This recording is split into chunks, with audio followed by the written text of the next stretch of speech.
القاهرة، المدينة اللي ما بتنامش، لكن لما الأهلي والزمالك بيلعبوا الشوارع بتفضى والاستاد بيتملى والقهاوي بتولع.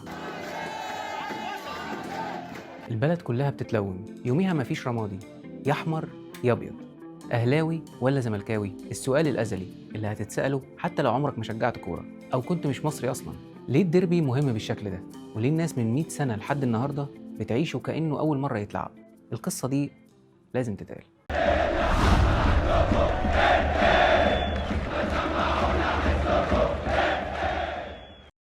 زمان من أيام العشرينات اتعرفت الكورة في مصر بلونين، ناديين اتأسسوا في نفس المدينة لكن كل واحد فيهم كان له فلسفة مختلفة.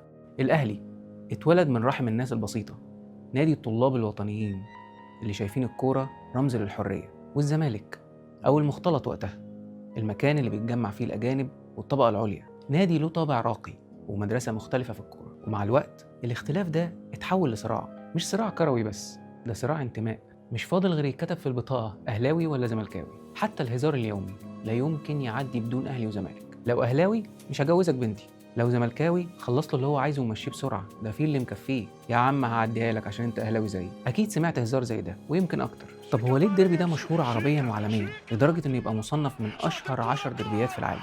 أقول لك يا سيدي، لو هنتكلم رقميا، أول مباراة ما بين الأهلي والزمالك كانت سنة 1917، يعني من أكتر من 100 سنة. اتلعب منه حتى الآن 250 ماتش. لو رجعنا دربيات عربية تانية زي الوداد والرجاء مثلا في المغرب، هتلاقي إن أول مباراة ما بينهم اتلعبت سنة 1956، وكل المباريات اللي اتلعبت ما بينهم كانت حوالي 140 مباراة. عندك مثلا الهلال والنصر في السعودية، أول ماتش ما بينهم كان في 1958 ومجموع مبارياتهم كلها 180 مباراة تقريبا. يعني الأهلي والزمالك أقدم ديربي عربي في التاريخ قبل ما يظهر أي ديربي تاني بحوالي 20-30 سنة. دي حاجة خلته يتعرف من بدري، لكن أكيد مش هيفضل مشهور 100 سنة وأكتر لمجرد إنه قديم بس. الموضوع مرتبط أكتر بالجمهور والبلد. لو بصيت لقائمة أشهر ديربيات في العالم هتلاقي الانتماء في أغلبها لناديين بس، ريال وبرشلونة، بوكا جونيورز وريفر بليت، وسيلتيك ورينجرز. في مصر نفس الكلام. حدد موقفك، انت اهلاوي ولا زملكاوي، عشان على اساسه هنحدد حاجات كتير. انا بقول لك اهو، حتى لو بتشجع نادي تاني، اسماعيلاوي بقى، اتحداوي، محلاوي، لازم يكون ليك ميول لنادي فيهم، يا اهلاوي يا زملكاوي. وبالتالي الاهتمام بالماتش يوميها صعب يقل عن 100%، ومفيش حد هيقول لك انا بشجع نادي تاني مش هتفرج على الماتش ده. عشان كده الاستاد كان بيتملى في اي ماتش اهلي وزمالك مهما كانت اهميته، ان شاء الله يكون في اخر الدوري او حتى ماتش ودي. وده طبعا قبل حادثه بورسعيد ومنع حضور الجماهير بالساعه الكامله. وعشان كده ماتش الاهلي والزمالك مطلوب جدا بره، واتلعب في السعوديه والامارات اكتر من مره، لان اجواء الماتش والجمهور حاجه تحب تحضرها وتشوفها. الجمهور العربي نفسه يا بيحب اهلي يا زمالك، ومش مهم بقى مين اكتر. لكن في حاجات بتخلي الماتش ده جوه الملعب مثير للاهتمام، وهي ان اغلب الوقت اللعب بيكون على بطوله، نهائي كاس، سوبر، منافسه على الدوري بتبعد نادي وتقرب نادي تاني. يعني في اغلب الوقت مفيش فريق من الاثنين داخل يلعب الماتش ده تحصيل حاصل، الاثنين داخلين على اعصابهم، واحد هيفرح قوي والتاني هيزعل قوي. يعني ممكن تشوف ديربي رائع جدا ما بين الوداد والرجاء في المغرب، الجماهير فيه هايله بشكل لا يوصف، لكن تلاقي الفريقين بعاد اصلا عن المنافسه، والدوري ما بين فريقين تانيين خالص غيرهم. ممكن تشوف لقاء تكسير عظام ما بين الهلال والنصر في موسم من المواسم، لكن المنافسه تبقى ما بين الهلال والاتحاد.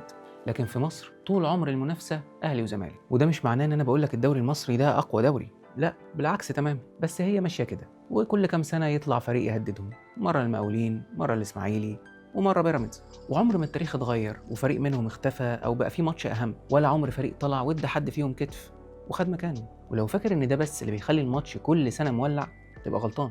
ده ساعات كتير الكلام عن الماتش قبله وبعده بيكون مثير اكتر من الماتش نفسه، لان على مدار التاريخ لعيبه كتير اتنقلت من الاهلي للزمالك او العكس من البدايه خالص في العشرينات، من ساعه ما حسين حجازي ويكن حسين سابوا الاهلي وراحوا الزمالك، مرورا بقى برضا عبد العال والتوأم حسام وابراهيم، لحد ما وصلنا لكهربا وامام عاشور، وحاليا الحدث الاهم زيزو.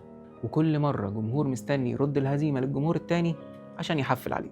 لكن كعادتنا مفيش حاجه حلوه بنحافظ عليها. اكتر من 10 سنين ولسه محدش سمح للجماهير انها ترجع تملى الملعب من تاني، فبقت امتع دربيات الاهلي والزمالك بره مصر. حتى الدوري اللي في يوم من الايام كان اقوى دوري عربي هو كمان اتحول لدوري شركات منزوع الجماهير ومنزوع الانديه الجماهيريه نفسها، وبقينا نتفرج على سيراميك وبنوك وادويه وبترول واسمنت واسمده وشرطه وداخليه وجيش وحرس حدود. وحينما عرض هذا الدوري على التلفزيون نام المشاهدون جميعا. ما تنساش تعمل لايك وشير وتشترك في القناة قبل ما تنام انت كمان. اشوفكم على خير. سلام.